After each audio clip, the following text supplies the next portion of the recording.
विजया एकादशी शुभे पावन पुण्य प्रदायिनी पाप हरिणी मोक्षदा भक्तानाम जयदायिनी। विजया एकादशी शुभ हो जो पवित्र और पुण्य प्रदान करने वाली है। यह पापों का नाश करने वाली और भक्तों को विजय तथा मोक्ष देने वाली है। नमस्कार दोस्तों, मनुष्य जीवन के परम उच्च लक्ष्य आध्यात्मिक गंतव्य को प्राप्त करने वाली है एकादशी तिथि। सभी व्रतों में सर्वश्रेष्ठ व्रत एकादशी का है और इस बात की पुष्टि बार बार हमारे सभी शास्त्रों द्वारा की गई है। इस एकादशी व्रत का पालन करने से सभी व्रतों और उपवास का फल स्वतः ही प्राप्त हो जाता है।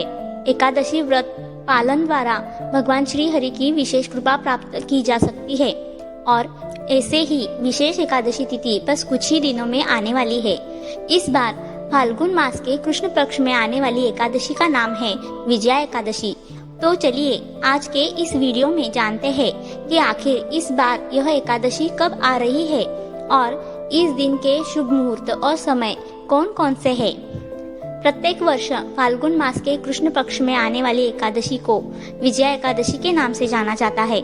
जब भगवान श्री रामचंद्र माता सीता को बचाने के लिए रावण के साथ युद्ध करने के लिए जाते हैं, तो इस युद्ध से पहले उन्होंने इस एकादशी का व्रत पालन किया था और उसी के फलस्वरूप उन्हें इस महाभयंकर युद्ध में विजय प्राप्त हुई थी। इसीलिए इस एकादशी को विजया एकादशी के नाम से जाना जाता है, क्योंकि मनुष्य को हर क्षेत्र में विजय प्रदान करवाने की क्षमता इस एकादशी में है।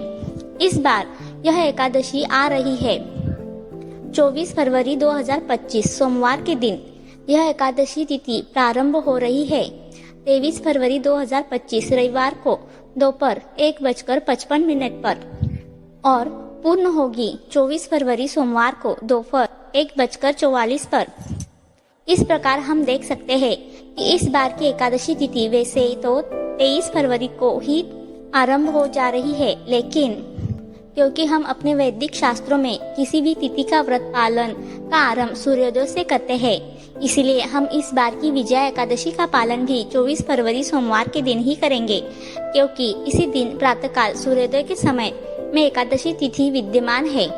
चलिए अब देखते हैं कि इस दिन के शुभ मुहूर्त कौन कौन से हैं। 24 फरवरी को प्रातः ब्रह्म मुहूर्त का समय रहेगा 5:23 और सूर्योदय होगा 6:59 पर। इस दिन प्रातः काल में पूजा का समय 5:23 से 6:51 तक रहेगा और संध्या काल की पूजा का समय रहेगा शाम 6:18 से लेकर 7:33 तक। इस दिन सूर्यास्त का समय है शाम 6:21 तक। इस दिन राहु काल का समय रहेगा 8:17 से 9:43 तक। इस बीच में इस समय के दौरान आप भगवान की पूजा अर्चना नहीं कर सकते, इसीलिए प्रातःकालीन सेवा पूजा सुबह 8:10 से पहले ही पूर्ण कर ले। इस समय आप अधिक से अधिक हरे कृष्णा मंत्र का जाप कर सकते हैं या फिर ओम नमो भगवते वासुदेवाय, यह श्री विष्णु जी का मंत्र है, इस मंत्र का भी जाप कर सकते हैं। भगवत गीता या श्रीमद् भागवत ग्रंथों का अध्ययन कर सकते हैं या फिर गीता भी पढ़ सकते हैं और भगवान की लीलाओं का स्मरण कर सकते हैं और श्रवण कर सकते हैं। इस दिन अभिजीत मुहूर्त का समय रहेगा दोपहर 12:12 से 12:57 के बीच में। विजय मुहूर्त रहेगा दोपहर 2:29 से 3:15 तक के बीच में और अमृत काल रहेगा दोपहर 2:07 से 3:45 तक के बीच में। इस बार की एकादशी पर विशेष सिद्ध योग बन रहा है। यह योग अत्यंत शुभ और महत्वपूर्ण योग है। यह उन विशेष परिस्थितियों में बनता है जब चंद्रमा और सूर्य के नक्षत्रों का संयोग किसी विशेष फलदायी स्थिति का निर्माण करता है। सिद्ध योग में किए गए कार्य सफल होते हैं और व्यक्ति के उन कार्यों में मनोवांछित फल प्राप्त हो सकता है। सिद्ध योग भौतिक शुभ कार्यों के साथ साथ हमारी आध्यात्मिक साधना, ध्यान, मंत्र, जप इन सब के लिए भी विशेष फलदायी माना गया है। इस योग में किए गए कार्य का फल अनंत गुना अधिक मिलता है और इस बार की एकादशी पर यह सिद्ध योग सुबह 10:05 तक रहने वाला है। इसीलिए प्रातः काल में ही उठकर अधिक से अधिक भगवान के मंत्रों का जाप करने से उसका अनेक गुना अधिक लाभ मिल सकता है।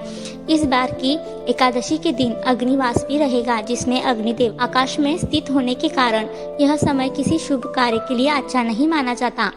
इस समय में कोई भी होम हवन यज्ञ इत्यादि नहीं करने चाहिए। अग्निवास का समय इस दिन दोपहर 1:44 तक रहेगा। आइए देखते हैं द्वादशी के दिन शुभ मुहूर्त और एकादशी व्रत पारण के विषय में।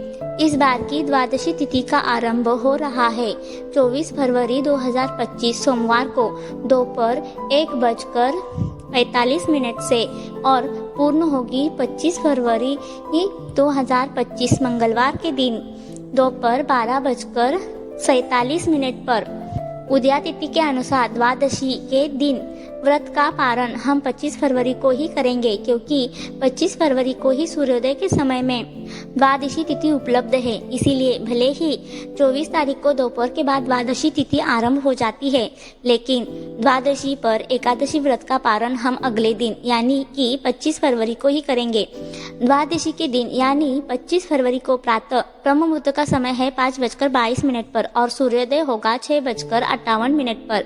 द्वादशी के दिन यानी 25 फरवरी 2025 मंगलवार के दिन एकादशी व्रत पारण करने का समय रहेगा सुबह 6:58 से लेकर 10:46 के बीच में। एकादशी के उपलक्ष्य में द्वादशी पर अगर आप पारण करने से पूर्व दान देना चाहते हैं तो दान देने का समय सुबह 5:22 से 10:46 के बीच में।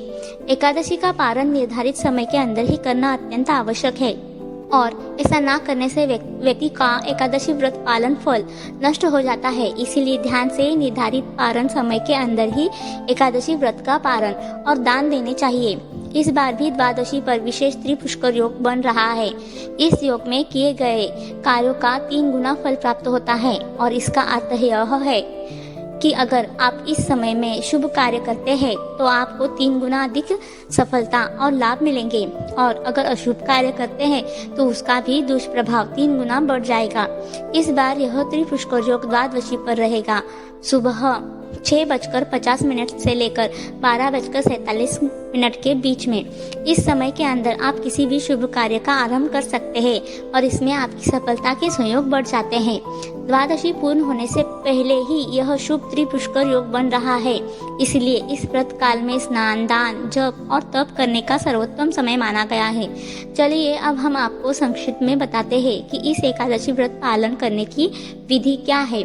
जो भी मनुष्य इस एकादशी का पूर्ण श्रद्धा और निष्ठापूर्वक पालन करना चाहते हैं और अपने जीवन में किसी न किसी क्षेत्र में सफलता या विजय प्राप्त करना चाहते हैं, उन्हें इस एकादशी के दिन प्रातःकाल ब्रह्म मुहूर्त में उठ जाना चाहिए। वैसे तो एकादशी व्रत का पालन दशमी तिथि से ही शुरू हो जाता है। दशमी तिथि पर यानी कि एकादशी से एक दिन पहले संध्या में भारी अन्न भोजन नहीं लेना चाहिए। रात्रि में ब्रह्मचर्य का पालन करते हुए अपनी इंद्रियों को संयमित रखते हुए परम भगवान श्री कृष्ण के चरणों का ध्यान करते हुए शयन करना चाहिए। अगले दिन एकादशी के दिन प्रातः ब्रह्म मुहूर्त में उठ जाना चाहिए। उठकर स्नान इत्यादि से स्वच्छ होकर भगवान श्री कृष्ण की मंगल आरती करनी चाहिए। अगर घर पर नहीं कर सकते तो मंदिर में जाकर या फिर ऑनलाइन उसके दर्शन अवश्य करने चाहिए। तत्पश्चात भगवान के समक्ष जाकर एकादशी व्रत का संकल्प लेना चाहिए। तुलसी देवी की पूजा अर्चना करनी चाहिए। उनके समक्ष बैठकर हरे कृष्णा या ओम नमो भगवते वासुदेवाय महामंत्र का अधिक से अधिक संख्या में माला पर जप करना चाहिए और यह मंत्र है हरे कृष्णा कृष्णा कृष्णा हरे हरे, हरे रामा रामा रामा हरे हरे और ओम नमो भगवते वासुदेवाय। इस महामंत्र की कम से कम 8, 16, 25, 32 या फिर 108 का जाप एकादशी के दिन अवश्य करना चाहिए। संपूर्ण दिन में उपवास का पालन करना चाहिए और जैसा कि आप जानते हैं, वास करना अर्थात इस दिन अधिक से अधिक कृष्ण मंत्र का जाप करना चाहिए, उनकी लीला कथाओं का श्रवण करना चाहिए और वैदिक ग्रंथों का अध्ययन करना चाहिए। और दूसरा उपवास का अर्थ होता है अन्न से दूर रहना, यानी एकादशी के दिन हम उपवास में किसी भी प्रकार के अन्न जैसे गेहूं, बाजरा, दाल, चावल इन सभी चीजों से बने हुए किसी भी खाद्य पदार्थ का सेवन नहीं करते। कुछ लोग संपूर्ण एकादशी व्रत निर्जल करते हैं, लेकिन सबके लिए यह संभव नहीं होता। इसलिए एकादशी व्रत के दिन आप उपवास में फल, दूध, कंदमूल, फलों का रस, सूखा मेवा और एकादशी प्रसाद लेकर भी उपवास रख सकते हैं। इस संपूर्ण एकादशी के दिन में अधिक से अधिक भगवान के ऊपर हमारा मन और चेतना को केंद्रित करने का प्रयास करना चाहिए। संध्या के समय भगवान को दीप अर्पित करना चाहिए, तुलसी देवी के सामने दीप प्रज्वलित करना चाहिए और उनके समक्ष बैठकर भगवान के मंत्र का जाप कीर्तन करना चाहिए। अगर संपूर्ण रात्रि जागरण कर सकते हैं तो अच्छी बात है, अगर नहीं कर सकते तो रात्रि में भगवान को याद करते हुए उनकी लीलाओं को स्मरण करते हुए शयन करना चाहिए। और द्वादशी के दिन प्रातः ब्रह्म मुहूर्त में उठ जाना चाहिए और एकादशी के दिन की तरह ही मंगल आरती करनी चाहिए। तुलसी देवी की सेवा पूजा करनी चाहिए और तत्पश्चात भगवान के लिए सात्विक अन्न भोग बनाकर उसमें तुलसी पत्र रखकर भगवान को प्रेम पूर्वक अर्पित करना चाहिए और उसी प्रसाद के साथ स्वयं भी पारण करना चाहिए। पारण करने से पहले अब अपनी क्षमता अनुसार कुछ न कुछ दान अवश्य देना चाहिए और यह संपूर्ण द्वादशी का पारण निर्धारित समय के अंदर ही होना चाहिए। इस प्रकार आप पूर्ण मनोभाव और श्रद्धा के साथ आने वाली इस विजया एकादशी का पालन कर सकते हैं और उसके संपूर्ण फल को प्राप्त कर सकते हैं। तो यह थी आने वाली विजया एकादशी के विषय में संपूर्ण जानकारी। तो आप हमारे चैनल को सब्सक्राइब कर लीजिए, क्योंकि पौराणिक कथाएं हम इसी चैनल पर पौराणिक कथाएं लेकर आएंगे। अगर आप इस एकादशी का पारण कैसे करना चाहिए उसकी विस्तृत विधि जानना चाहते हैं तो यहाँ पर सब्सक्राइब बटन दबाकर बेल आइकॉन दबा दीजिए, ताकि आने वाली सभी वीडियो की जानकारी और नोटिफिकेशन आपको सरलता से मिल जाए। तो चलिए फाल्गुन मास के इस पवित्र समय में आने वाली विजया एकादशी का पूर्ण श्रद्धा और नियम पूर्वक पालन करते हैं और अपने आध्यात्मिक जीवन में विजय की ओर अग्रसर होते हैं। ओम नमो भगवते वासुदेवाय।